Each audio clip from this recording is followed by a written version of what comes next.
If you're a beginner that wants to learn how to take care of, in my opinion, the best beginner fish, you are in the right place. In this video, we are going to cover everything that needs to be learned in order to take care of guppies. The first thing that you need to know in order to take care of guppies is diet. If you go to your local fish store, they're going to recommend that you feed them only this.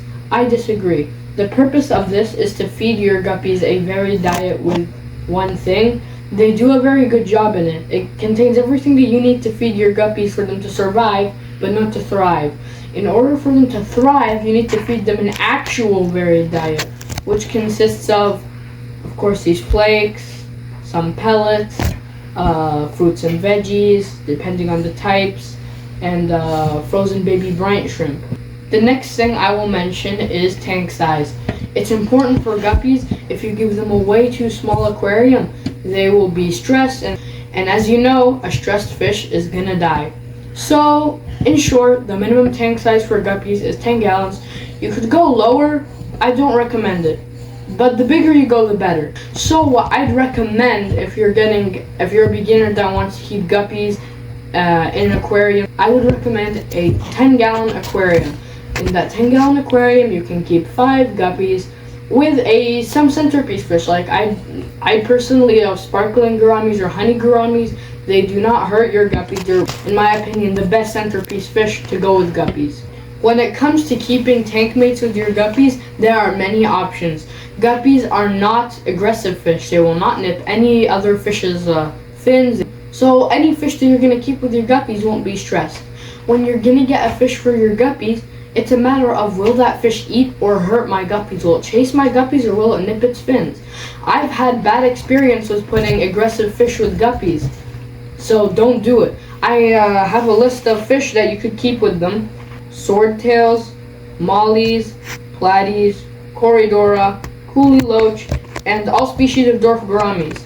Make sure to note, before you put a fish with your guppies, do your research. Make sure that that fish that you're going to put with your guppies is compatible. The last thing that you want to be doing as a fish keeper is returning a dead fish to the fish store. The next thing that you need to know to keep guppies is diseases. For you to prevent diseases, first of all, before we start talking about the actual diseases, you want to prevent the diseases before they get to your actual aquarium. How do you do that? Number 1, when you're at the fish store, choose not sick fish. The second thing that you can do is quarantine your fish. Quarantining is practically like, before you put into your main aquarium, take it into a bin or another small aquarium if you don't have other aquariums, and leave it there for a month. You don't need to do any medications or anything while it's in that quarantine place. Just the whole purpose of quarantining is, if you buy your fish and it looks perfectly healthy, maybe it has some diseases inside of it that you can't see. So you're going to keep it away from your other fish in a month so they don't get infected if it has any other diseases. There are not many diseases that guppies could get sick with, but there are a few, and you need to know about them. Because what if your guppies get sick and you won't know what they're sick with? You can't cure it. So here are some of the diseases. There is skinny guppy, there is dropsy, there is ick, and there is fin rot. Also, if your guppies are sick, medicate as needed. It's impossible to just buy all the medications before you buy your fish. Just medicate as needed. A fish is sick, you put some of the medication in its water, do a big water change after the time is up, hopefully it'll be cured. Don't just fill your closet with all the medications there are just in case. Buy the medications as needed. That's a mistake that people do often. Don't do it. The next thing that you need to know to take care of guppies is their water chemistry. If I were you, with guppies, don't fret at all. Guppies can survive in almost any water chemistry. The only thing that you need to be concerned about is temperature. Most aquariums have a heater, fairly affordable. You just put them in your aquarium, they plug in and they heat the water. So for guppies, you need a temperature of between 70 and 80 degrees. The other water parameters that, if you're a beginner, you should not put into your mind, but if you want to fret about them, you can. They're the pH. They like a pH of between 6.5 and 7.6, and a GH of 10 to 20 ppm or parts per million. If you were a beginner, do not care about those water parameters. Just take your tap water and make sure to put dechlorinator into it. Remove all those nasty chlorines that could kill your fish, and the water is just perfect for them. Just make sure the temperature is right. Filtration is important for your fish. If your water is not filtered, ammonia, nitrite, and nitrate are gonna overrun the aquarium, which are toxic to your fish. So you need to filtrate that water. Filtration, they come in 3 main types: sponge filters, hang-on back filters, and canister filters. So out of all the filters, for guppies, I'd recommend a sponge filter. The reason why I'd recommend a sponge filter, it does its job absolutely amazingly, and it doesn't suck fry. Also, guppies don't like too much flow. They have very flowy fins and shiny fins. Too much flow can rip them and tear them, and that could lead to an infection, which becomes fin rot. So make sure that you put a sponge filter in your aquarium. They're the cheapest type of filter that you could possibly get, and they work charms. Also, make sure to get plants for your aquarium. For guppies, a planted aquarium is amazing. What plants do is, so the nitrates and ammonia and nitrates that go into your water, which can kill your fish, plants suck that up. Plants remove all those nasties that can kill your fish or make them sick.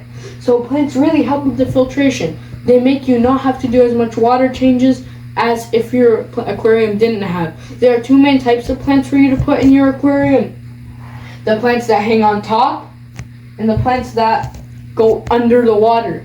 Either or are amazing. I've never had an aquarium that didn't have the ones that hang on top. Just normal house plants, find a way to stick them on top and they're just amazing. You don't have to do as much water changes. They really help with that filter. An important thing to consider when keeping guppies is water changes. Any aquarium that you're ever gonna keep is gonna need water changes.